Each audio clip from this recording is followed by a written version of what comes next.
Hello बच्चों, let's read the question. The question says chlorine has two isotopes having masses 34.98 U and 36.98 U with relative abundance of 75.4% and 24.6% respectively. The average atomic mass of chlorine is option A 34.98, option B 36.98, option C 35.47 and option D 35. So question में बोल रहा है कि chlorine है जिसके दो isotopes हैं, इनके मासेस गिवन है 34.9 U एंड 36.98 U। इनके जो रिलेटिव अबंडेंस हैं वो है 75.4% और 24.6% रिस्पेक्टिवली। तो हमें बताना है कि जो एवरेज एटॉमिक मास होगा क्लोरीन का वो कितना होगा। तो सॉल्व करेंगे इस प्रॉब्लम को। पहले हम यहाँ पर देखते हैं अपना की कॉन्सेप्ट क्या होगा। तो यहाँ पर बात हो रही है रिलेटिव अबंडेंस के बारे में। तो पहले हम इसके डेफिनेशन को नोट डाउन कर लेते हैं एज अ की कॉन्सेप्ट। तो की कॉन्सेप्ट हमारा यहाँ पर क्या होगा, पहला तो होगा हमारा relative abundance. Relative abundance, relative abundance का मतलब होता है कि कोई भी जो मैटर है या फिर कोई भी जो मटेरियल है उसका कितना परसेंट हम नेचर में उसको पा रहे हैं। सपोज कि क्लोरीन है तो इसके जो आइसोटोप्स ये दो गिवन है, तो सपोज कि हम क्लोरीन के 100 ग्राम को नेचर से उठाते हैं, तो वहाँ पर अगर इसके पहले आइसोटोप के बारे में बात करें तो 100 ग्राम में 75.4% जो होगा वो हमारा पहला वाला आइसोटोप होगा। ठीक है, मतलब 100 ग्राम में 75.4 ग्राम जो होगा वो हमारा फर्स्ट आइसोटोप होगा। तो इसकी अब डिफिनीशन नोट डाउन करते हैं। तो इसकी डिफिनीशन क्या हो जाएगी कि the percentage existence of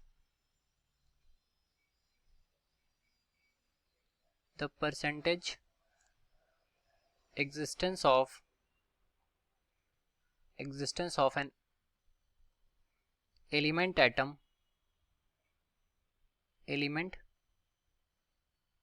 atom in nature is known as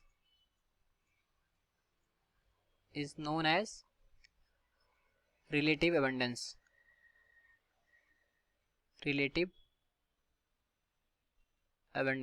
ठीक है, ये होगी इसकी डिफिनीशन। दूसरा की कॉन्सेप्ट देखें तो यहाँ पर हमें एवरेज एटॉमिक मास के बारे में बात कर रहा है। तो जो एवरेज एटॉमिक मास होता है उसको हम capital M A B C denote करें। तो ये होता है हमारा, यहाँ पर मासेस गिवन है दोनों आइसोटोप के, तो दो के लिए हम लिखेंगे तो mass of first isotope that is M1 into abundance of first isotope, इसको हम F से डिनोट करें तो ये हो गया F1 plus mass of second isotope into abundance of second isotope, और ये डिवाइडेड बाय हो जाता है 100। ठीक है, यहाँ पर F1 और F2 की वैल्यूज परसेंटेज में गिवन है तो हम 100 से डिवाइड कर देंगे। तो इसको नोट डाउन कर लेते हैं। F1 एंड F2 जो है वो एबंडेंस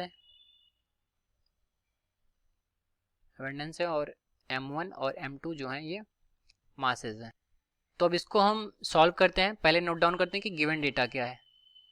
तो हमें इस क्वेश्चन में गिवन है मासेस ऑफ टू आइसोटोप। तो पहले आइसोटोप का मास M1 हो गया दैट इज 34.98 U, और इसका जो एबंडेंस गिवन है that is F1 is equal to 75.4%। वहीं पर जो सेकंड आइसोटोप है उसका मास M2 इज इक्वल टू है 36.98 U, और जिसका एबंडेंस है F2 इज इक्वल टू 24.6% है। हमें इसका एवरेज एटॉमिक मास बताना है दैट इज MAV बताना है। तो अब ये जो गिवन फार्मूला है इसमें हम सारे वैल्यूज़ को रखते हैं। तो MAV इज इक्वल टू हो जाएगा हमारे यहाँ से, ये क्या है M1 F1। तो M1 की वैल्यू कितनी है 34.98 U, 34.98 U, U का मतलब एटॉमिक मास यूनिट। और जो F1 है उसकी वैल्यू हो जाएगी यहाँ पर 75.4, परसेंटेज में है तो हमने इसको 100 से डिवाइड किया तो इसको जस्ट 75.4 लिखते हैं, प्लस सेकेंड हमें M2 दे रखा है दैट इज 36.98, इसको हम इरेज करते हैं। और कभी भी हम फार्मूले में यूनिट्स को नहीं रखते हैं तो हम यूनिट भी यहाँ पर नहीं लिखेंगे। तो यहाँ पर 34.98 हो गया और यहाँ पर हो जाएगा 36.98 इंटू 24.6, और ये डिवाइड हो जाएगा हमारा 100 से। तो अभी इसको सॉल्व करेंगे हम, देखते हैं क्या वैल्यू निकल करके आती है। तो जब इसको 100 से डिवाइड करेंगे 75.4 को तो ये हो जाएगा हमारा 0.754।